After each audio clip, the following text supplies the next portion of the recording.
మత్తయి సువార్త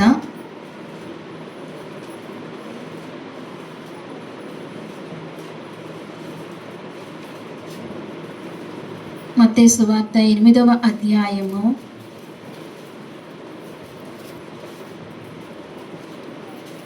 9వ వచనం చదువుదామండి.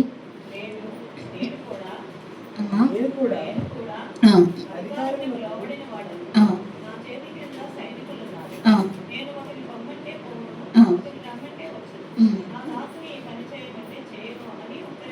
చాలండి, చిన్న ప్రార్థన చేసుకుందాం. పరిశుద్ధుడా, నీకు వందనాలు, స్తోత్రాలు తండ్రి. మహోన్నతుడమైన గొప్ప దేవుడువా, సర్వోన్నతుడా, నీకు స్తోత్రాలు ప్రభువా. ఈ మధ్యాహ్న కాల సమయంలో మీరు నైనా మీ సన్నిధికి నైనా నీ పిల్లలంగా మమ్మల్ని సమకూర్చి నడిపించినందుకే వందనాలు. ఇంతవరకు నిన్ను అయ్యే రకాలుగా నిన్ను మహిమపరుస్తూ వచ్చాము ప్రభువా. ఇప్పుడు నైనా చదవబడిన ఈ లేఖన భాగాన్ని విరిచి మాకు మీరు వడ్డించండి ప్రభువా. మరి ఈ వాక్యము ఏ కోణంలోనైనా మీరు నాతో మాట్లాడుతున్నారు, మాట్లాడండి స్వామి. నాయనా, నువ్వు మాట్లాడే దేవుడు ప్రవ్వా. నీ మాటలో చాలా శక్తి ప్రభావం ఉంటుంది ప్రవ్వా. అటువంటి శక్తి ప్రభావం ఈ సన్నిధిలో, ఈ స్థలంలోని మీరు విడుదల చేయండి స్వామి. అయ్యా, ఇదిగో మరి నన్ను సంపూర్ణంగా మీ సిలువ చాటు మరుగుపరుచుకోండి ప్రవ్వా.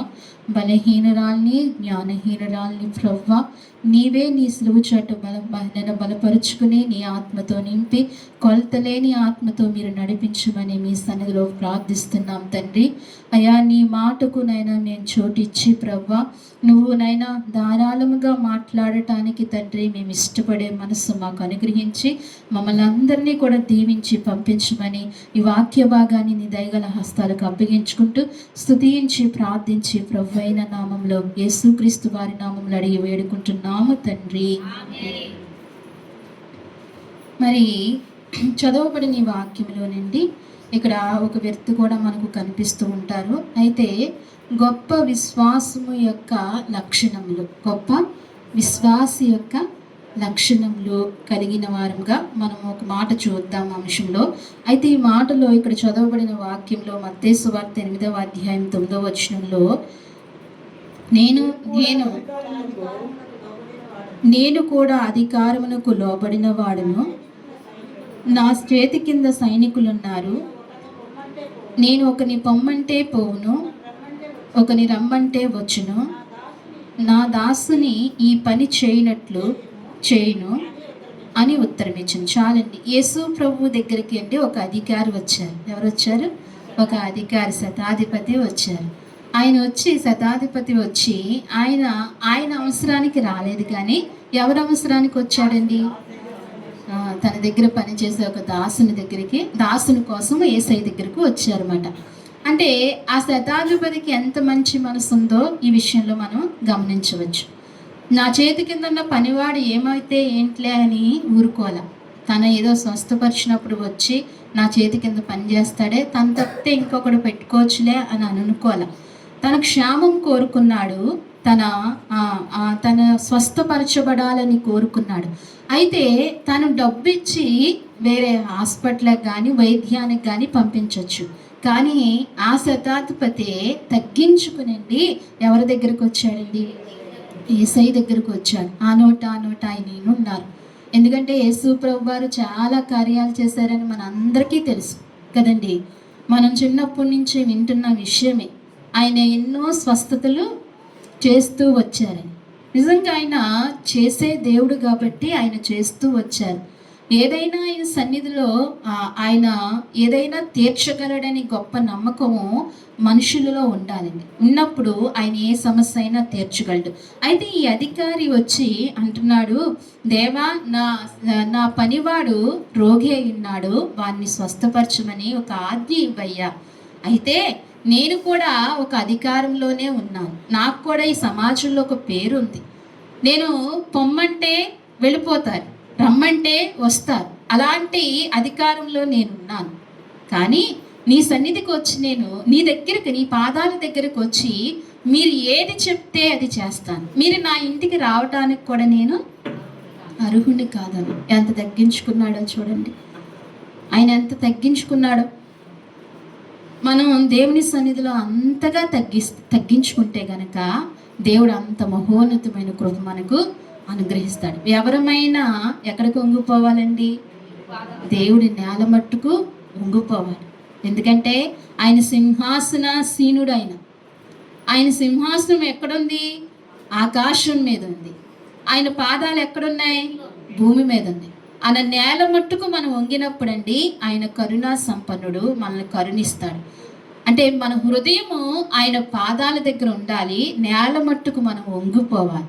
అప్పుడే మనల్ని కరుణిస్తాడు, కృప చూపిస్తాడు. ఇక్కడ అందుకే అంటున్నాడు, నా శతాధిపతి నీ రోగి అయినాడు, స్వస్థపరచు అంటూ. ఇక్కడ ఇంకొక మాట కూడా అంటాడు కదా, యేసు ఈ మాట విని ఆశ్చర్యపడి. ఎవరు ఆశ్చర్యపడ్డారండి? యేసు ప్రభు వారే ఆశ్చర్యపడిపోయారంట. అంటే ఈయన విశ్వాసము చూసి ఎవరు ఆశ్చర్యపడిపోయారు? దేవుడే ఆశ్చర్యపడిపోయారంట.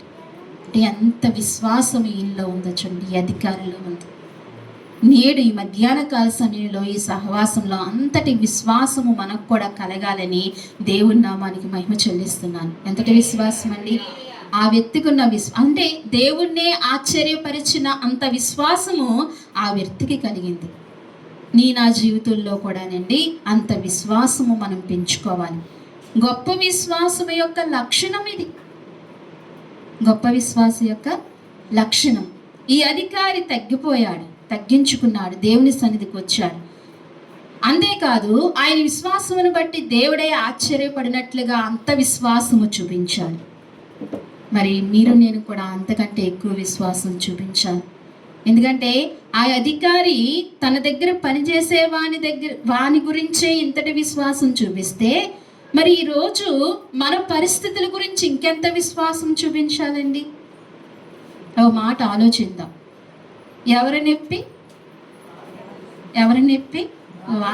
వాళ్ళకే తెలుస్తుంది. వేరే ఇంకొకరి నొప్పి ఇంకొకరికి తెలియదు కదా. ఒకరి గాయము ఇంకొకరికి తెలియదు కదా. ఎవరి గాయము వారికే తెలుస్తుంది. మరి ఆ గాయాన్ని బట్టి ఇంకనూ ఏమవ్వాలి మనం? ఎవరి గాయాన్ని బట్టి వారు ఇంకా విశ్వాసపూర్ణంగా మారాలి. అయితే ఈ అధికారి అంటే ఆలోచిస్తే తన గాయమును బట్టి కానీ, తన నొప్పిని బట్టి కానీ, తన అవసరతను బట్టి కానీ యేసయ్య చెంత అంత విశ్వాసం చూపించరా? ఒక పనివాని విషయంలో అంత విశ్వాసం చూపించాడు. తన ఎడల ఇంకెంత విశ్వాసము పెరుగుతుందండి. అందుకే మన ఎడల కూడా ఈ దేవుని ఎదుట అంత విశ్వాసము పెంచుకోవాలని దేవుని వాక్యం సెలవిస్తుంది. దేవుడు ఊరికనే ఆయన మాటలు పరిశుద్ధ గ్రంథంలో పెట్టడండి. ఎవరిని పడితే వాళ్ళని లెక్కించడు, ఆయన తీసుకురాడు. అంటే ఎంత గొప్ప వ్యక్తో, ఎంత గొప్ప విశ్వాసం ఉందో కాబట్టి ఆ వ్యక్తిని పరిశుద్ధ గ్రంథంలో రాయించాడండి. ఊరికనే రాసాడు ఆయన, రాయించాడు ఆయన. అంటే ఆ వ్యక్తిలో ఎంత విశ్వాసం ఉందో చూడండి. ఈరోజున మనం కూడా ఎన్నో వాక్యాలు వింటున్నాం. మన మీద నుంచి ఎన్నో దినాలు ఏమవుతున్నాయండి? వెళ్ళిపోతున్నాయి. ఎన్నో సంవత్సరాలు వెళ్ళిపోతున్నాయి. కనీసం బలమైన విశ్వాస వీరులుగా మనము మారలేకపోతున్నాం. గొప్ప విశ్వాస వీరులుగా మారాలని దేవుని ఆశ. ఆ గొప్ప లక్షణము మనలో ఉండాలని దేవుని కోరిక. అధికారమునకు లోబడిన వ్యక్తి ఏదైనా చేయగలడు. కానీ ఎక్కడికి వచ్చేసాడండి? యేసు పాదాల దగ్గరికి వచ్చేసాడు. ఎక్కడి దగ్గర వచ్చాడు? యేసు పాదాల దగ్గరికి వచ్చాడు. మనం కూడానండి బయట ఏమైనా చేయగలిగిన సామర్థ్యత మనకున్నా, ఎంత ఉన్నా సరే మనం యేసయ్య పాదాల దగ్గరికి వస్తే ఆ మహోన్నతమైన కృప ఇంత అంతా కాదు. ఆయన పాదాల దగ్గరకు ఖచ్చితంగా రావాలని దేవుని వాక్యం సెలవిస్తుంది. అదే ఆదికాండము ఒకసారి చూద్దాం చూడండి. ఇంకొక భక్తుని మనం జ్ఞాపకం చేసుకుందాం. ఆదికాండము 22వ అధ్యాయం. ఈయన కూడా మనకు బాగా తెలిసిన భక్తుడే, అనుక్షణము మనము స్మరిస్తున్న భక్తుడే. ఆదికాండము 22వ అధ్యాయం 1వ వచనం చూడండి. ఆ సంగతులు జరిగిన తర్వాత దేవుడు అబ్రహామును పరిశోధించెను. ఎట్లనగా ఆయన అబ్రహామా అని పిలువగా అతడు చిత్తము ప్రవ్వా అనెను. అప్పుడు ఆయన నీకు ఒక్కడైన నీ కుమారుణ్ణి అనగా నువ్వు ప్రేమించు ఇస్సాకును తీసుకుని మోరియా దేశమునకు వెళ్ళి అక్కడ నేను నీతో చెప్పబోవు పర్వతములలో ఒక దాని మీద దహన బలిగా అతన్ని అర్పించమని చెప్పిన. చాలండి. ఇక్కడ ఈయన మీకు అందరికీ తెలుసు కదండి. ఎవరైనా అబ్రహాం ఇశ్రాయేలు ప్రజలకు మూల పురుషుడు, తండ్రి అబ్రహాం. విశ్వాసులకు కూడా తండ్రి. మరి ఈ గొప్ప విశ్వాసాన్ని మనం జ్ఞాపకం చేసుకోవాలి కదా. మన విశ్వాసము పురుగొల్పుకోవాలన్నా, మన విశ్వాసాన్ని పెంచుకోవాలన్నా ఇలాంటి భక్తుల్ని అనుక్షణము మనం ఏం చేయాలండి? ఖచ్చితంగా జ్ఞాపకం చేసుకోవాలి. మన ముందు వారిని ఉంచుకోవాలి. అందుకే ఇక్కడ దేవుడు వాక్యం సెలవిస్తుందండి. ఆ సంగతులు అయిన తర్వాత దేవుడు అబ్రహాముని పరిశోధించును. దేవుడు ఏం చేశాడండి? మనం అనుకుంటాం దేవుళ్ళలో బాగా ఎదిగిన వాళ్ళకి ఏ శ్రమ ఏ శోధన రాదని అనుకుంటాం. ఖచ్చితంగా వస్తుంది. దేవుళ్ళలో ఉన్న వారికి రాదు. ఈ భక్తుడికి ఎందుకు వస్తుందండి శ్రమ, సేవకుడికి ఎందుకు వస్తుందండి శ్రమ అని మనం అనుకుంటాం. కానీ ఎందుకు వస్తుందండి? దేవుడు అనుమతిస్తాడు. మరి యోబుకి ఎందుకు వచ్చింది? ఎవరికి వచ్చిందండి? యోబు ఎంత భక్తి చేశాడో తెలుసంటండి. ఆ దేశంలో కానీ ఆ ప్రాంతంలో కానీ ఆనాటి మనుషుల్లో కానీ యోబు లాంటి భక్తుడు ఎవరు కూడా లేరంటండి. మరి ఆయన శ్రమ ఇంత అంతనా? ఓదానానికి అలా వచ్చేసింది వెంటనే. ఆయన గుండె అంత గట్టిది కాదు, మనలాంటి గుండె. కానీ ఆయన విశ్వాసము గట్టిది, ఆయన విశ్వాసము గొప్పది, అంతే. అందుకని మనం కూడా అటువంటి విశ్వాసంలోనికి వెళ్తే శ్రమలు మనకు వస్తాయి. ఆ శ్రమలలో దేవుడికి ఇంకా మహా దగ్గర అవుతాం. దేవుడు మనతో మాట్లాడటం మొదలు పెడతాడు. ఎవరు మాట్లాడటం మొదలు పెడతారండి? శ్రమ లేకపోతే మామూలుగానే మనం ఉంటే గనక దేవుడు మనతో మాట్లాడు. ఎందుకని మన మనస్సు మన హృదయం దేవుని మీద అంతగా ఉండదు. మామూలుగానే ఏ రోజుకి ఆ రోజు బాగానే వెళ్ళిపోతుంది కదా అని మనం వెళ్ళిపోతూ ఉంటాం. ఏదో ప్రార్థన చేసుకోవాలని చేసుకుంటాం, ప్రార్థనకి ఏం దూరం అవ్వం. కానీ మన మనసు ఆయనకి దూరం అవుతుంది.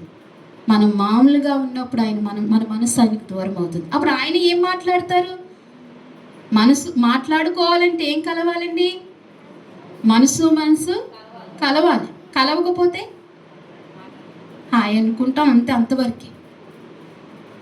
మనసు కలిసినప్పుడే మాట్లాడుకుంటాం, బాధలను పంచుకోగలుగుతాం, సమస్యలు చెప్పుకోగలుగుతాం. అలా అందుకని దేవుని మనసు మన మనసు కలవాలంటే మనము శ్రమల గుండా నడుస్తున్నప్పుడే మనం దేవుని మనసులోనికి వెళ్తాం, లేకపోతే అప్పటి వరకు మనం వెళ్ళలేము. అందుకే ఇక్కడ ఈ భక్తునికి ఏం అనుగ్రహింపబడిందంటే శోధన వచ్చిందంట. అబ్రహాముని పరిశోధించినంట. ఎవరు చేస్తారండి అబ్రహాముని? దేవుడే. తెలుసా? యేసయ్యకి తెలుసు అబ్రహాము నిలుస్తాడని, అబ్రహాము గొప్ప విశ్వాస వీరుడని ఆయన తెలుసు. ఆయనకి తెలియని మరుగైనది ఏదీ లేదు.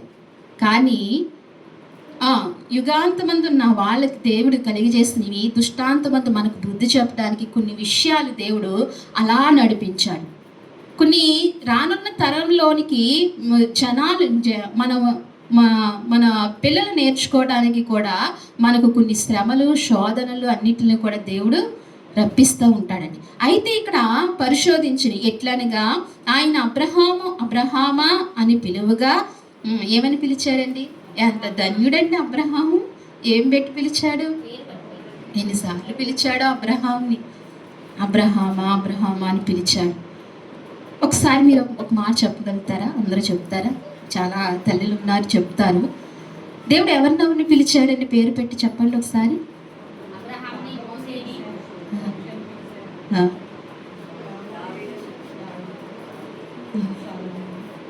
సమూయేలుని పిలిచాడు కదండి.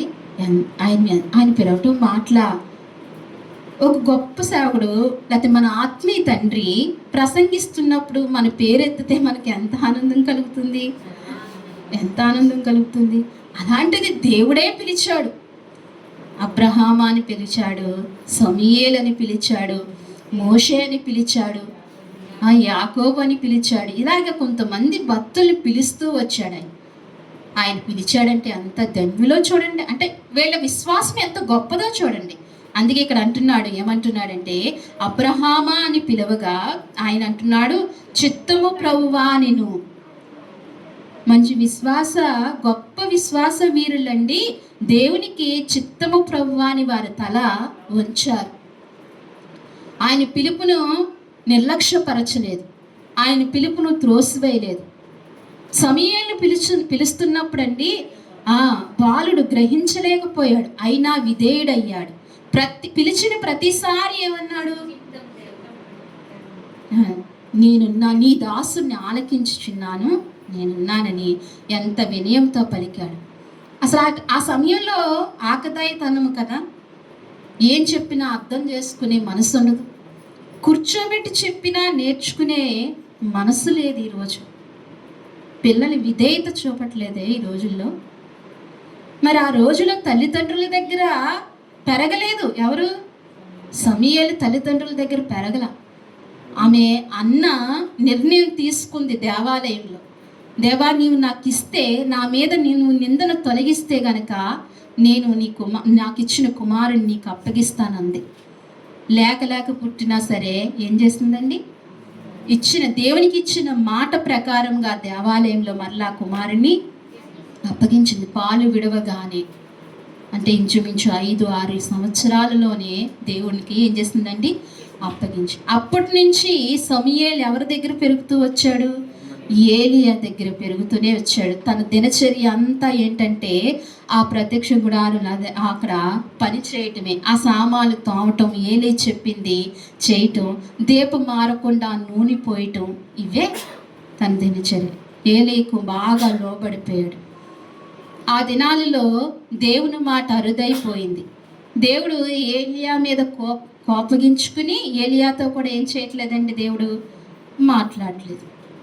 అప్పుడు సమూయేలుని ఎన్నుకున్నాడు, సమూయేలు పిలిచాడు. పిలిచినప్పుడల్లా తెలుసుకోలేని వయసులో అయినప్పటికీ నీ దాసుడు ఆలకించుచున్నాడు చిత్తము ప్రభువా అని విధేయత చూపించి ప్రతిసారి అక్కడికి వెళ్ళి అడుగుతున్నాడండి. ఏలియా దగ్గరికి వెళ్ళి, నాయనా నన్ను పిలిచావా ఏంటి, ఏం కావాలని అడుగుతున్నారు. ఏలియా ఏమంటున్నారు, నేను పిలవలేదమ్మా, పిలవలేదు, వెళ్ళి పడుకో అని అంటున్నారు. మరలా రెండోసారి కూడా అలాగే వచ్చారు. ఆయన కూడా విసుక్కోలేదు సుమా, ఆ సమయంలో నన్ను ఎందుకు అన్నిసార్లు లేపుతున్నావు. వృద్ధాప్యం వచ్చేసింది ఏలీకు, అప్పుడు కూడా విసుగుదల వస్తుంది వృద్ధాప్యంలో. అయినా విసుక్కోలేదు. లేదు నాయన నువ్వు పడుకొని పండుకొని నేను పిలవలేదు అని చెప్పడం ఎంత సాత్వికం జరుగుతుందో చూడండి. ఆ సాత్వికం, ఆ నెమ్మది ఉంటున్నప్పుడు గొప్ప విశ్వాస వీరులంగా మనం మారుతాం. అయితే ఇలా చెప్తుండగా నేను పిలవలేదనంటూ అప్పుడు 3వసారి ఎవరు గ్రహించారు, ఏలే గారు గ్రహించి సమూయేలుకి ఏం చెప్పారు, ఇది దేవుడే నీతో మాట్లాడటానికి ఇష్టపడుతున్నాడు, అప్పుడు చెప్పు నీ దాసుడు, సారీ ఇందాక నేను చెప్పాను, సారీ అప్పుడు చెప్పాడు. ఏలియా ఏమని చెప్పాడంటే చిత్తము ప్రభువా నీ దాసుడు ఆలకించుచున్నాడు అని చెప్పన్నాడు. ఇప్పుడు ఆ మాట చెప్పిన తర్వాత సమూయేలు చెప్పిన తర్వాత దేవుడు మాట్లాడటం మొదలుపెట్టాడండి. ఎప్పుడైతే మనం దేవునికి లోబడతామో, నేను వింటానయ్యా నీ మాట అని మన జీవితాన్ని సమర్పించుకుంటామో, ఆయన మాట్లాడటం మొదలు పెడతాడు. ఆయన పిలుస్తాడు, రకరకాలుగా ఆయన పిలుస్తాడు. వాక్యం ద్వారా పిలుస్తాడు, పాట ద్వారా ఆయన పిలుస్తాడు, ప్రార్థన ద్వారా ఆయన పిలుస్తాడు. నువ్వు లోబడవు. ఎన్నిసార్లు పిలిచినా మనము లోబడము. ఎప్పుడైతే నేను నీకు లోబడతాను, నీ మాట వింటాను అని మనం సమర్పించుకుంటాము, అప్పుడు మనతో మాట్లాడటం ఆయన మొదలు పెడతాడు. అయితే ఇక్కడ అబ్రహాముతో అదే అంటున్నాడు, ఏమనంటే చిత్తం ప్రభువా అని. అప్పుడు ఆయన నీకొక్కడైన నీ కుమారుణ్ణి అనగా ఆయనే చెప్పేస్తున్నాడు. దేవుడు చెప్తున్నాడు, నీకొక్కడైనా నీ కుమారుని నీవు ప్రేమించుచున్నా. 4 ఆడపిల్లలు ఉంటే ఒక కుమారుడు ఉంటే ఎలా ఉంటుందంటే తల్లికి ఎంత ప్రేమ చూపిస్తుందండి ఆ తల్లి. అక్కచెల్లెళ్ళు అందరూ అంటారు, మమ్మల్ని చూడవు ఆడనే చూస్తా అంటే, వాడు ఒక్కడే కదమ్మా, మీకైనా నాకైనా రేపు చూడవలసిన వాడు వాడే కదమ్మా. ఏదేదో చెప్తాం కదా, చెప్తారు. ఎవరి మీద ఎక్కువ చూపిస్తారు? ఒక్కడే. నలుగురు మగపిల్లలు ఉండి ఒక ఆడపిల్ల ఉంటే అది ఒక్కతే కదమ్మా. మీకు చెల్లెది, నాకు ఆడపిల్ల అని ఏదో ప్రేమ ఒక్కళ్ళ మీద. అలా అంతకంటే ఎక్కువ ప్రేమ ఎవరికి? ఎవరికి? అబ్రహాముకి. లేక లేక లేక లేక పుట్టాడు ఆ ఇస్సాకు. అప్పుడు ఆ ఇస్సాకుని నువ్వు ప్రేమించుచున్న నీ కుమారుడే అని దేవుడే చెప్తున్నాడు. కానీ ఇస్సాకును ప్రేమించాడు కానీ అబ్రహాము దేవుడి కంటే మిన్నగా ప్రేమించలేదండి కదా. ఎంతకన్నా దేవుని కన్నా ఎక్కువగా ప్రేమించలేదు అబ్రహాము. అందుకే అంటున్నాడు ఇక్కడ, నీకొక్కడే ఇన్న నీ కుమారుడు నీవు ప్రేమించుచున్న ఇస్సాకుని తీసుకుని మోరియా దేశమునకు వెళ్ళుము, అక్కడ నేను నీతో చెప్పబోవు పర్వతము ఒక దాని మీద దహన బలులు అర్పించు. అంటే మోరియా దేశంలో చాలా కొండలు ఉన్నాయి, చాలా పర్వతాలు ఉన్నాయి, చాలా పర్వతాలు ఉన్నాయి అక్కడ. అయితే నేను చూపించు పర్వతము నువ్వు ఎక్కాలి, నేను చూపించబోయే పర్వతం నువ్వు ఎక్కాలి. అప్పటికి అబ్రహాముకి అర్థమైపోయింది. ఏం అర్థమైపోయింది? అర్థమైపోయింది ఆయనకు. అర్థమైపోయి ఆయన పట్టుకెళ్ళవలసినవన్నీ పట్టుకెళ్తున్నారు, బలికి కావాల్సినవన్నీ సిద్ధపరచుకుంటున్నారు. బలి ఏమి ఇవ్వాలి? బలి ఏమిస్తాం? సాధారణంగా ఒక పశువుని ఇస్తారు కదా. ఆ పశువుని పట్టుకెళ్ళాలి కదా. మరి అబ్రహాము పట్టుకెళ్ళి, ఎంత విశ్వాస వీరుడో చూడండి, ఎంత విశ్వాసానికి ఎంత యొక్క లక్షణమో చూడండి. ఆ భక్తునికి ఉన్న గొప్ప లక్షణము. ఇవన్నీ జ్ఞాపకం చేసుకుంటున్నప్పుడు అండి మన విశ్వాసం ఎందుకు పనిచేస్తుంది? మన విశ్వాసం ఎందుకు పనిచేస్తుంది? ఇంకా ఎంతో మనం నేర్చుకోవాలి, ఇంకా విశ్వాసం ఎంతో చూపించాలి. చిన్న చిన్న పరిస్థితులకే మన విశ్వాసము తొలగిపోతుంది, వదిలేస్తున్నాం మన విశ్వాసాన్ని. ఇలాంటి అన్నీ వింటూ కూడా మనం విశ్వాసాన్ని వదిలేస్తున్నాం. అయితే అబ్రహాం గారు ఆ మోరియా దేశానికి వెళ్ళి అక్కడ నేను నీతో చెప్పబోవు పర్వతం మీద ఒకదాని మీద దహన బలిగా అతన్ని అర్పించమని చెప్పాను. అయితే ఇవన్నీ జరిగిన తర్వాత ఎంత గొప్ప విశ్వాసంతో ఉన్నాడో అబ్రహాము మనకు తెలుస్తుంది. అందుకే అంటున్నాడు, అర్పించడానికి తన్ని తీసుకువెళ్ళాడు, ఎంతో నమ్మకంగా తీసుకెళ్తూ వచ్చాడు. ఇక్కడ దేవుడు కూడానండి అబ్రహామును పరిశోధిస్తూ వచ్చాడు, అబ్రహాముని పరిశోధించాడు, అబ్రహామును చూస్తూ వచ్చాడు. అబ్రహాము కూడా అదే విశ్వాసంతో ఎంతో గొప్ప నమ్మకంతో దేవుని ఎడలు ఉంటూ వచ్చాడు. ఇలాగనే ఇంకొక భక్తుని కూడా మనం చూద్దాం. చూడండి, నిర్గమాకాండము. ఇంకా దీన్ని లోతుల్లోనికి నడిపించచ్చు కానీ నేను ముందుకు వెళ్తున్నాను, సమయం అయింది. నిర్గమాకాండము 14వ అధ్యాయము. ఇంకొక భక్తుల్ని మనం చూసుకుందాం. 14వ అధ్యాయము 26వ వచనం చదువుతారా? అంతలో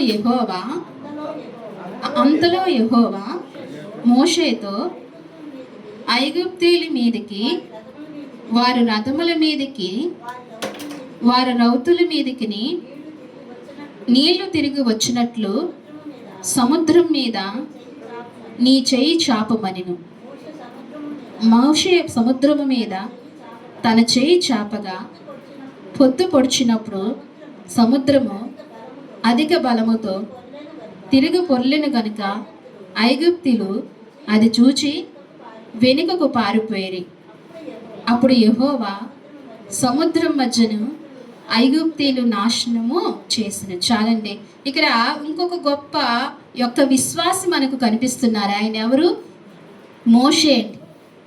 గొప్ప విశ్వాసము కలిగిన మోషే మనకు కనిపిస్తున్నారు. అయితే మీకు తెలుసున్న విషయమే, ఐగుప్తు నుండి ఇశ్రాయేలు వస్తున్నప్పుడు వారి వెనుక ఎవరు వస్తున్నారు? ఐగుప్తీయులు, ఫరో సైన్యము వస్తుంది. మంచి రథాలు సిద్ధపరచుకుని ఇశ్రాయేల్ని గెలుచుకోవడానికి, ఇశ్రాయేల్ స్వాధీనపరచుకోవడానికి ఫరో సైన్యం వస్తుంది. అయితే ఇప్పుడు దేవుడు చెప్తున్నాడు మోషేతో, ఐగుప్తీయులు మీ మీదకి, వారి రథముల మీదకి, వారి రౌతుల మీదకి నీళ్లు తిరిగి వచ్చినట్లుగా సముద్రం మీద నీ చెయ్యి చాపమనిను. ఇప్పుడు మోషే ప్రార్థించాడు, చేయి చాపాడు, సముద్రం ఏమైందండి? 2 పాయలుగా విడింది. విడిచినప్పుడు ఆరిన నేల మీద ఇశ్రాయేలు నడుచుకుంటూ వెళ్ళారు. ఎంత గొప్ప విషయమో మనం ఇప్పుడు మామూలుగా చెప్పుకుంటున్నాం. అది ఎంత గొప్ప అద్భుతం చూడండి. మన మాట ఒక చెంచా నీళ్లు వినము, మన మాట ఒక స్పూన్ వాటర్ వింది. మరి ఈ సముద్రం వాళ్ళగా అంటే ఎంత విశ్వాసమో చూడండి. ఎవరికి? మోషేకి ఎంత విశ్వాసము. మోషేని కూడానండి విశ్వాసముగా పెంచలేదు. పెంచారా? ఎక్కడ పెరిగాడు మోషే? ఐగుప్తులోని వైభోగాలతో పెరిగాడు, సకల విద్యలతో పెరిగాడు. ఎవరండి? మోషే. అయితే దేవుడి యందు ఎప్పుడు కలిగిందంటే, దేవుడు మోషే హృదయాన్ని తెరిచినప్పుడు, నా ప్రజలు అని మోషేకి తెలుసున్నప్పుడు, నా ప్రజల కొరకు ఏదైనా చేయాలి. ఇప్పుడు శతాధిపతి ఎవరి కొరకు చేశాడండి కదా? ఇప్పుడు మోషే ఎవరి కొరకు చేస్తున్నాడు? ఇశ్రాయేలు కొరకు. మనకు కూడా ఒక భారం ఉండాలి. మనకు కూడా ఒక దైవ కార్యం జరిగించాలని మనసు ఉండాలి. ఇతరుల కొరకు కొంచెం భారం మనకు ఉండాలి. ఆ భారం లేకపోతే ఇతరుల క్షేమం కొరకు మనం ప్రార్థించే వారముగా ఉండాలి. మనసుతో ప్రార్థన చేస్తే ఇతరుల గురించి అండి ఖచ్చితంగా కార్యం దేవుడు చేస్తాడు. అది నా బాధ అని అనుకుని మనం ప్రార్థించినప్పుడు దేవుడు ఖచ్చితంగా ఆలకిస్తాడు. ఏదో చేసామనంటే దేవుడు ఏమి ఆలకించడు, కానీ అది మన బాధ అని చెప్పినప్పుడు ఆలకిస్తాడు. అందుకే మోషే కూడానండి ఇలాగనే ఇక్కడ ఏమంటున్నాడంటే, మోషేతో దేవుడు చెప్పినప్పుడు 2 పాయలుగా నడిచింది ఇశ్రాయేలు నడిచారు, వెనుక శత్రువులు వస్తున్నారు. ఇప్పుడు ఏం చేయాలి? వీళ్ళు నడిచిన మార్గంలో కూడా శత్రువులు ఏమవుతారు? నడుస్తారు, వస్తారు. వస్తే ఎవరికి విజయము? శత్రువులకి విజయం. ఎందుకంటే వాళ్ళు రథాలతో అనేకమైన పనిముట్లతో వాళ్ళు వస్తున్నారు. వీళ్ళ దగ్గర ఏమీ లేవు. కొన్ని తీసుకుని వచ్చారులే, కానీ వీళ్ళ దగ్గర యుద్ధాలు చేయటానికి మట్టికి లేవు, కత్తులు ఇలాంటివి ఏమీ లేవు. మరి ఎలాగ జయిస్తారు? వీళ్ళేమో అలసిపోయారు. ఎవరండి? ఇశ్రాయేలు అలసిపోయారు. బానిసలు కదా, మరి అలసిపోయారు. యుద్ధానికి వెళ్ళే ముందు సైనికుల్ని ఎలా సిద్ధపరుస్తారండి? మంచి ఆహారం పెడతారు, సౌకర్యంగా అన్నిటిలో ఉంచుతారు. వాళ్ళకి ఏ పని చెప్పకుండా చక్కగా ఆ యుద్ధం ఒకటే నేర్పిస్తూ ఆ చేతులకి నేర్పిస్తూ ఉంటారు. అలాంటిది ఏమీ లేదు. మరి ఇశ్రాయేలుకు ఎలా నగ్గుతారు? శత్రువుల మీద నగ్గరు. కానీ వీళ్ళ పైన ఎవరున్నారండి? సృష్టికర్త అయిన యెహోవా ఉన్నాడు. కాబట్టి మోషేకు నీ చేయి చాపు అనగానే మోషే విశ్వాసం, నేను అవమానపరచబడతానేమో నా చేయి చాపితే అని అనుకోలా. దేవుడు చెప్పింది నేను చేస్తే అవమానపరచబడతానని ఎప్పుడూ మోషే అనుకోలేదు. మోషేని కొండపైన దర్శించాడు దేవుడు. అప్పుడు నుండి దేవుడి మాట ఏమని చేశాడండి? వింటూనే వచ్చాడు. ఫస్ట్ ఏమన్నాడైనా? విననన్నాడు. ఏమన్నాడు? భయపడ్డాడు. ఐగుప్తీయుల గురించి భయపడ్డాడు. నేను బలహీనుడిని, నేను నత్తివాడిని, నేనేమీ చేయలేను, నా వల్ల కాదయ్యా అని అన్నాడు. అయితే నీ వల్లే అవుతుంది, నువ్వే చేయగలవు, నీవే సమర్థుడు అని చెప్పి దేవుడు చెప్పాడు. అంతే. ఇంకా అప్పటి నుండి ఏది చెప్తే అది దేవుడు ఏది చెప్తే అది చేస్తూనే వచ్చాడు, వెనుకదీయలేదు. ఇంకా అందుకే చేయి చాపమనగానే సముద్రం మీద చేయి చాపాడు. ఏమైందండి? ఆ సముద్రం మీదకు వీళ్ళు ఐగుప్తీయులు వస్తుండగా, వారి వెనుకకు వస్తుండగా వారు ఏమైపోయారండి? సముద్రంలో మునిగిపోయారంట. ఇప్పటికీ కూడా ఏంటంటే ఆ రథాలు అవి ఎక్కడున్నాయేంటండి? సముద్రంలో ఉన్నాయేంటండి. దేవుడి కార్యాలు ఎలాంటి కార్యాలు చూడండి, ఎంత గొప్ప కార్యాలు. అలాంటి దేవుని కలిగి ఉన్నాం కాబట్టి మనము చిన్న చిన్న విషయాలకి భయపడన అవసరం లేదు, దిగులు పడన అవసరం లేదు. విశ్వాసం యొక్క గొప్ప లక్షణాలు కలిగి మనం ఎదురికి వెళ్తే గనక గొప్ప విజయం మనకు దేవుడు అనుగ్రహిస్తాడు. ఇశ్రాయేలుకి ఎలాగైతే విజయాన్ని దేవుడు అనుగ్రహిస్తూ వచ్చాడో, ఇశ్రాయేలుకు సాధ్యం కాని విషయాలు దేవుడు ఎలాగైతే సాధ్యపరుస్తూ వచ్చాడో, మన జీవితంలో కూడా అనేక విషయాలు దేవుడు ఏం చేస్తూ వస్తాడండి? సాధ్యపరుస్తూ వస్తాడు. మన విషయాల్లో కూడా అనేక కార్యాలు చేస్తూ వస్తాడు. అయితే మనము నిలపవలసింది ఒకటే, ఉంచవలసింది ఒకటే. ఏంటండి అది? గొప్ప విశ్వాసం. ఏ విశ్వాసము? గొప్ప విశ్వాసం. నా దేవుడు ఒక్కొక్కరు చాలా విశ్వాసం చూపిస్తారండి. ఎంత విశ్వాసం చూపిస్తారంటే, వర్షం వస్తూ ఉంటుంది, ప్రార్థన పెట్టుకుంటారు, అంటారు ఆ టయానికి వర్షం ఉండదండి అంటారు. ఎందుకని? ఎవరి మీద ఆధారపడి? ఖచ్చితంగా ఉండదండి. అంతే, విశ్వాస వీరులు పలకవలసిన మాటలు. కానీ మన బలహీనత, మనము నడుస్తున్న విధానాన్ని బట్టి, మనం నడుస్తున్న సమస్యలు బట్టి మన విశ్వాసం అంత పెంచుకోలేము. ఏమైపోతుంటుంది? సన్నగిలుతూ ఉంటుంది, తగ్గిపోతుంటుంది. అప్పుడు మళ్ళా దేవుడు బలపరుస్తాడు. ఎలా బలపరుస్తాడు? ఇలాంటి భక్తుల్ని జ్ఞాపకం చేసి మనల్ని ఏం చేస్తాడండి? మళ్ళా బలపరుస్తాడు. అప్పుడు దేవుడు మాట్లాడుతున్నప్పుడు ఖచ్చితంగా బలపడాలి. ఇవి నాకు కాదులే అనుకుంటే ఇంకెవరు చెప్తారు మనకి? ఇంకా చెప్పేవాడు ఆయన, చేసేవాడు ఆయన. ఆయన మాటే కాదనుకుంటే ఇంకా మనం ఎక్కడ ఏమీ చేయలేము. అందుకని ఆయన మాట వినాలి. ఎప్పటికప్పుడు ఆయన వాక్యం ద్వారా బలపరుస్తున్నప్పుడు బలపడి విశ్వాస వీరులుగా మనము మారాలి. వాళ్ళే కాదు గొప్ప విశ్వాసులు, మనం కూడా ఏమవ్వాలండి? గొప్ప విశ్వాసులంగా మారాలి. మారినప్పుడు అనేక కార్యాలు మన జీవితంలో చూడగలుగుతాము, చూస్తాము. దేవుడు ఎన్నో కార్యాలు చేస్తాడు. ఇలాగా భక్తుల్ని జ్ఞాపకం చేసుకుంటే ఇంకా చాలామంది గొప్ప భక్తులు ఉన్నారండి, గొప్ప విశ్వాస వీరులు ఉన్నారు. వారందరినీ జ్ఞాపకం చేస్తున్న వారి విశ్వాసాలు చూసి మనకు ఒళ్ళు పులకరిస్తూ ఉంటుంది. ఆయా పరిస్థితుల్లో మనం జ్ఞాపకం చేసుకున్నాం. అలాంటి భక్తులు మన ముందు ఉన్నారు కాబట్టి మనం గొప్ప విశ్వాస వీరులుగా, విశ్వాసవంతులుగా మనం మారుదాం. దేవుని నామానికి మహిమ చెల్లిందాం. దేవుడు అత్యున్నతమైన కృప మన మీద ఉండునుగాక. ఈ వాక్యం దేవుడు దీవించి ఆశీర్వదించునుగాక. ఆమేన్. ప్రార్థన చేసుకుందామండి. మోకరించినట్లయితే ప్రార్థన చేసుకుందాం.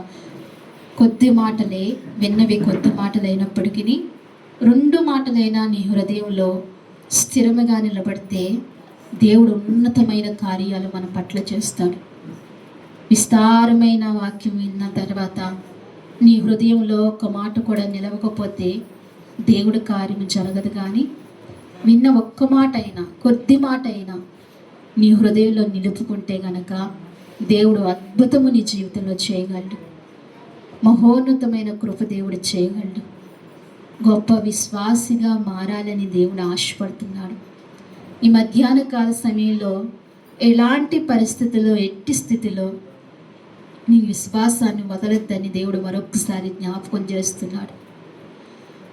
ఎంత విశ్వాసం చూపించాలంటే, నువ్వు ఏ స్థితిలో ఉన్నా, ఎలాంటి పరిస్థితిలో ఉన్నా, నువ్వెంత సామర్థ్యత కలిగిన వ్యక్తివైనా, ఎంత నీకు ఉన్నా దేవుడు ఒక మాట సెలవిస్తున్నాడు. ఆ శతాధిపతి వంటి విశ్వాసం నీ జీవితంలో ఉంటే గనక నువ్వు గొప్ప కార్యం చూస్తావు, నువ్వు మహోన్నతమైన కార్యం చూస్తావు. ఆ భక్తుని జ్ఞాపకం చేసుకుంటూ దేవుని ఆశ్చర్యపరిచే అంత విశ్వాసం ఆ శతాధిపతి చూపించాడు. ఈనాడు నీవు నేను కూడా ఆ మహనీయుని ఆశ్చర్యపరిచే అంత విశ్వాసము మనలో ఉంటే గనక భూమిని తలకిందలు చేయగలమని దేవుడు వాక్యమే సెలవిస్తుంది కదా. ఇగో మరి అబ్రహాముని మన ముందు ఉంచాడు దేవుడు. అబ్రహాము ఎలాంటి విశ్వాస వీరుడంటే, లేక పుట్టిన ఆ కుమారుణ్ణి దేవుడు అడిగాడని ఇచ్చేయటానికి సందేహించలేదు, వెనుకాడలేదు. ఆ కుమారుని ఇచ్చేయటానికి సిద్ధపడ్డాడు. ఎంత గొప్ప విశ్వాస వీరుడు అబ్రహాం. అబ్రహాముకి తెలుసు, ఇస్కరేణువు వలె నీ సంతానం అభివృద్ధి పరుస్తానని దేవుడు వాగ్దానం చేశాడు. ఆకాశ నక్షత్రం వల్లే నీ సంతానాన్ని అభివృద్ధి పరుస్తానని దేవుడు వాగ్దానం చేశాడు. నా దేవుడు ఇస్తాడు అని గొప్ప విశ్వాసాన్ని లేక పుట్టిన ఇస్సాకును అబ్రహాము ఇచ్చేయటానికి వెనుకాడలేదు. నా జీవితంలో అలాంటి విశ్వాసం ఉంటే నేటికి అబ్రహాము సంతానం ఆశీర్వదింపబడిన జనాంగముగా ఉంది. అలాగనే మనం తరతరాలు ఆశీర్వదింపబడిన వారంగా ఉంటాం. అబ్రహాముకు చూపిస్తున్న విశ్వాసము, దేవుడికి లోబడిన ఉన్నతమైన హృదయము మనకుంటే గనక దేవుడు మనల్ని ఖచ్చితంగా ఆశీర్వదిస్తాడు. సమూయేలు కూడా దేవుని మాట వింటూ వచ్చాడు, దేవుని స్వరాన్ని వింటూ వచ్చాడు.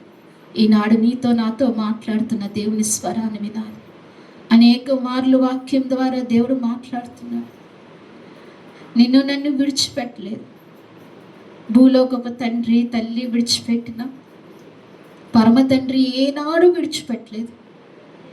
ఆయన అంటున్నాడు, తల్లి గర్భంలో పిండముగా రూపొందిన నాటి నుండి ముదిమి వచ్చు వరకు ఆయన చక్కబెట్టుకునే దేవుడుగా ఆయన నీకు నాకు ఉన్నాడు. నువ్వు ఎప్పుడూ ఒంటరి దానవు కాదు, ఒంటరి వాడవు కాదు. నువ్వు విశ్వాసము చూపించు, నీ హృదయంలో ఎనలేని విశ్వాసమును చూపించు. దేవుడు ఎన్నడూ విడిచిపెట్టడు. నీ దేవుడు నీ పరిస్థితులను ఎప్పుడూ దేవుడు మరువడు. నీ స్థితిగతులు దేవుడు ఎప్పుడైనా మార్చగలడు. దేవుడు ఎందు విశ్వాసం ఉంచు. నమ్మకంగా భక్తితో గొప్ప శ్రేష్టముగా ఆయన సేవించడం మొదలు పెడితే ఆయన నీ జీవితంలో గొప్ప కార్యములు చేయటం మొదలు పెడతాడు. ఆయన మాట్లాడే దేవుడు, ఆయన చూసే దేవుడు, ఆయన వినే దేవుడు. అలాంటి దేవుని కలిగిన మనం విశ్వాస వీరులుగా ఉండాలని దేవుడు ఆశపడుతున్నాడు.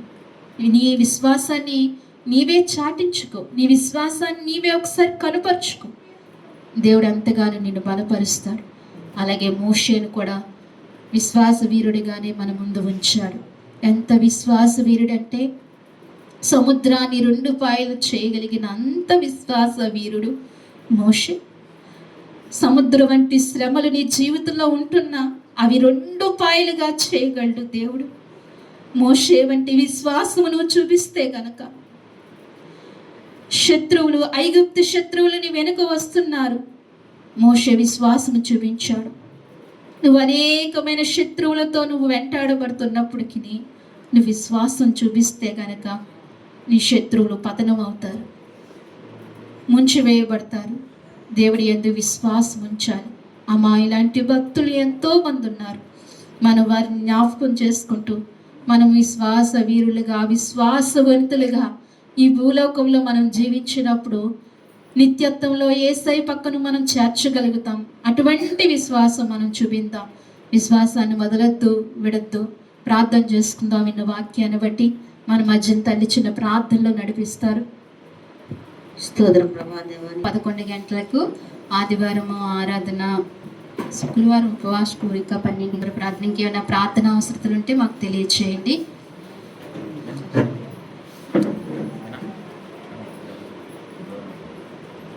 శివ ప్రార్థన చేసుకుందాం. అందరం ఏకీవిందాం. ప్రతి ఒక్కరు ఏకీవిందాం.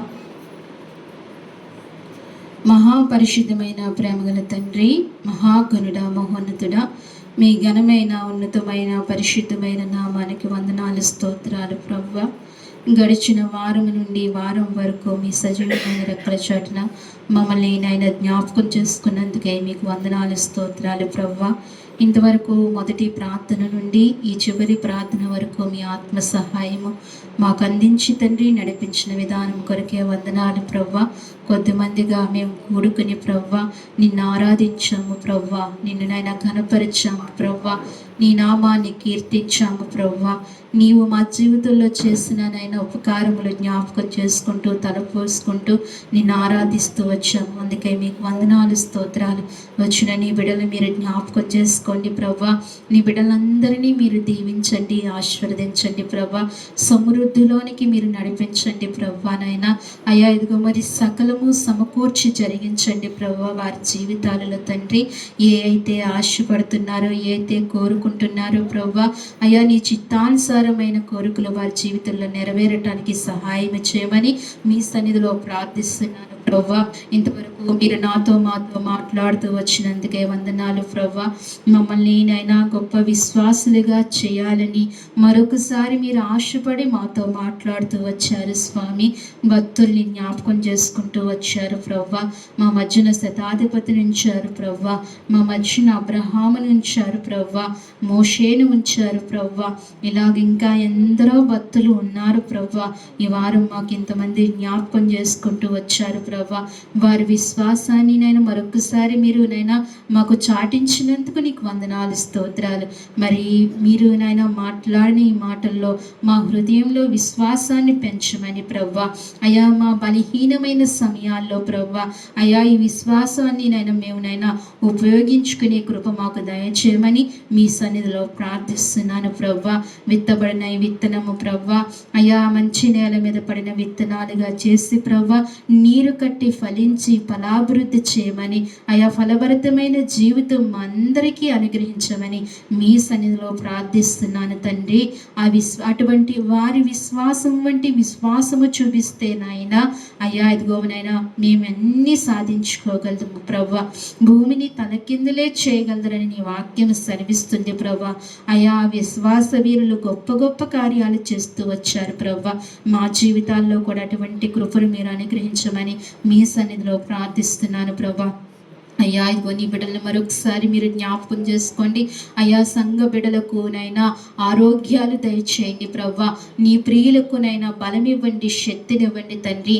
ఏ సమస్యల్లో ఉన్నారో ప్రవ్వా, ఆ సమస్యలు యేసుక్రీస్తు నామములో తీర్చండి ప్రవ్వా. వారి సమస్యలన్నీ తొలగించండి ప్రవ్వా. క్షేమాభివృద్ధి నీ బిడ్డలకు మీరు దయచేయండి ప్రవ్వా. అయ్యా మీరే అనుగ్రహించే దేవుడు, నీవు అనుగ్రహించమని ప్రార్థిస్తున్నాను తండ్రి.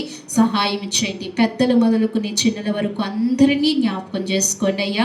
అయ్యా ఇదిగో మరి బలహీనలు ముట్టుకొని స్వస్థపరచండి, ఆరోగ్యవంతులుగా చేయండి ప్రవ్వా. అయ్యా ఇదిగో మరి మున్నీని జ్ఞాపకం చేసుకోండి. మున్నీకి మంచి ఆరోగ్య బలమును శక్తినిచ్చి నీ సన్నిధికి నీ బిడ్డను నడిపించుకోమని ప్రార్థిస్తున్నాను. ప్రభాకర్ గారిని జ్ఞాపకం చేసుకోండి, ముట్టుకోండి. ఆరోగ్యమును బలమును శక్తిని మీరు దయచేయండి స్వామి. యశోదమ్మ గారికి మంచి ఆరోగ్యం ఇవ్వండి స్వామి. అలాగే ఇదిగో మరి బలహీనలైన నేను తల్లులు మా ముందు ఉంచారు ప్రవ్వా. వారిని మీరు జ్ఞాపకం చేసుకోండి. ఎప్పటికప్పుడు మీరు బలపరుస్తూ శక్తినిచ్చి మీరు నడిపిస్తున్న విధానం కొరకే వందనాలు తండ్రి. అయ్యా ఇదిగో తల్లి సావిత్రమ్మ గారిని మీరు జ్ఞాపకం చేసుకోండి, బలపరచండి. తల్లి లీలావతమ్మ గారిని మీరు జ్ఞాపకం చేసుకోండి, మంచి ఆరోగ్యాన్ని మీరు దయచేయండి స్వామి. అలాగే నైనా ప్రభా గొల్తే నైనా ప్రభా జయమ్మ గారిని మీరు జ్ఞాపకం చేసుకోండి. ఆ తల్లికి మంచి ఆరోగ్యాన్ని మీరు దయచేయండి ప్రభా. అలాగే ప్రభా నైనా ఇదిగో మరి రాయలం లక్ష్మీని మీరు జ్ఞాపకం చేసుకోండి, మంచి ఆరోగ్యాన్ని మీరు దయచేయండి స్వామి. అలాగే నైనా ప్రభా జయమ్మ గారిని మీరు జ్ఞాపకం చేసుకోండి, మంచి ఆరోగ్య బలను శక్తిని దయచేయండి. జయలక్ష్మి గారికి మంచి ఆరోగ్యమివ్వండి, బలపరచండి, జ్ఞాపకం చేసుకోండి స్వామి. ఇలా బలహీనులైన వారిని అందరినీ మీరు ముట్టుకోండి ప్రభా. ఎవరైతే బలహీనులుగా ఉన్నారో వారికి మంచి ఆరోగ్యాలు మీరు ప్రసాదించండి స్వామి. నీ స్తోత్రాలు. చంటిబిడ్డతో వచ్చిన చంటిబిడ్డని మీరు జ్ఞాపకం చేసుకోండి. ఆ చంటిబిడ్డకు మంచి ఆరోగ్యమును దయచేయండి ప్రభా. వారి కుటుంబాన్ని మీరు బలపరచండి ప్రభా. ఇంకా ఏ అవసరతతో కలిగి ఉన్నారో వారందరినీ జ్ఞాపకం చేసుకోండి. అలాగే ఐశ్వర్యకు కూడా మంచి ఆరోగ్యాన్ని, బలంని, శక్తిని మీరు దయచేయమని మీ సన్నిధిలో ప్రార్థిస్తున్నాను తండ్రి. అలాగే తండ్రి నాయన ఇదిగో మరి సమయంలో ప్రవ్వా అయ్యా మేరీ వివాహము జరుగుతుండగా ప్రవ్వా నైనా ఆ వివాహానికి కావాల్సిన ఈవులన్నీ దయచేయండి నాయన.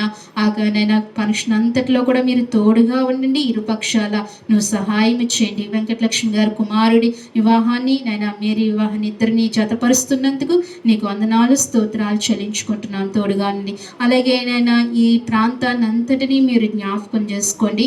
ఈ ప్రాంతాన్ని మీరు దీవించండి. ఈ చివరి మొదలుకుని ఆ చివరి వరకు బిడ్డలందరినీ దీవించండి. మరి ఆ చివర చనిపోయిన ఆ కుటుంబాన్ని మీరు జ్ఞాపకం చేసుకోండి. తగిన ఆదరణ దయచేయండి. జరుగుతున్న కార్యక్రమాన్ని మీరు దీవించమని ప్రార్థిస్తున్నాను ప్రభా. ఈ సమయంలో అన్నిటిలో మీరు తోడుగా ఉండి అయ్యా మమ్మల్ని అందరినీ ఇంకను బలపరిచి సంపూర్ణమైన ఆరోగ్యవంతులుగా మీరు అందరినీ చేసి నడిపించమని, అలాగనే ప్రభా మా ప్రియులు వారమంతా కష్టపడి వారి కష్టాజితాన్ని తీసుకొచ్చి నీకు కానుకలుగా సమర్పించారు ప్రభా. వారు సమర్పించిన కానుకలు మీరు అంగీకరించండి ప్రభా. అవి 30దంతులుగా 60దంతులుగా 100ంతులుగా ఫలింపచేయండి అయ్యా. వారి అవసరతలు మీరు తీర్చండి ప్రభా. నీకు ఇచ్చి నాయన ప్రభా అభివృద్ధి పొందుకున్న అనేక మంది ఉన్నారు ప్రభా. నీ బిడ్డలను అలాగా అభివృద్ధి పరచమని మీ సన్నిధిలో ప్రార్థిస్తూ నీ కృపను దయచేయమని, అలాగే మా సహవాసాన్ని మరొకసారి మీరు జ్ఞాపకం చేసుకోమని, సంఘాన్ని అంతటినీ దీవించమని, రాని బిడ్డలకు మరొక తరుణాన్ని మీరు దయచేయమని స్వామి నాయన. అలాగే తండ్రి నాయన బ్రహ్మరామ గారిని కూడా జ్ఞాపకం చేసుకోండి ప్రభు. వారి కుమారునికి అయ్యా శివుని మంచి ఆరోగ్యం దయచేయండి స్వామి నాయన.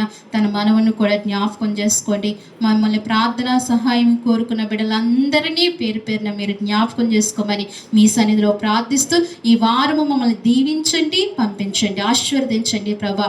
కిందటి వారం అంతా మీరు మమ్మల్ని జ్ఞాపకం చేసుకున్నారు. మరొక వారం మమ్మల్ని జ్ఞాపకం చేసుకోమని మీ సన్నిధిలో ప్రార్థిస్తూ, అలాగే తండ్రి ఈ వారం వచ్చినదైనా ప్రభా అయ్యా ఇదిగో మరి సావిత్రి ఆంటీ మేనగోడల గారిని కూడా జ్ఞాపకం చేసుకోమని, బిడ్డను కూడా దీవించి ఆశీర్వదించమని, నీ కృప అనుగ్రహించమని, ఈ ప్రార్థనని నీ సముఖంకు చేర్చుకొని అయ్యా సాయంకాలం జరగబోతున్న సండే స్కూల్ కార్యక్రమాన్ని కూడా దీవెనకరంగా జరిగించుకోమని, ఈ వార పరిచర్య అంతటినీ దీవించి ఆశీర్వదించమని, మేము వెళ్ళే ప్రతి చోట నీ సన్నిధి నైనా నీ శక్తి ప్రభావం ఉంచి నడిపించమని స్తుతించి ప్రార్థించి మా ప్రియరక్షకుడైన యేసుక్రీస్తు వారి నామములు అడిగి వేడుకుంటున్నాము తండ్రి.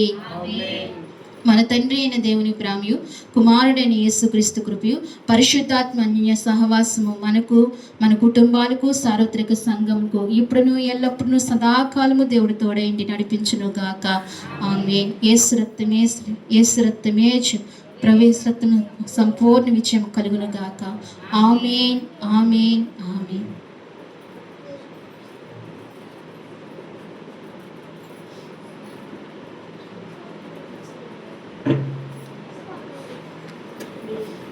మీ అందరికీ వందనమ్మా, అందరికీ వందనండి.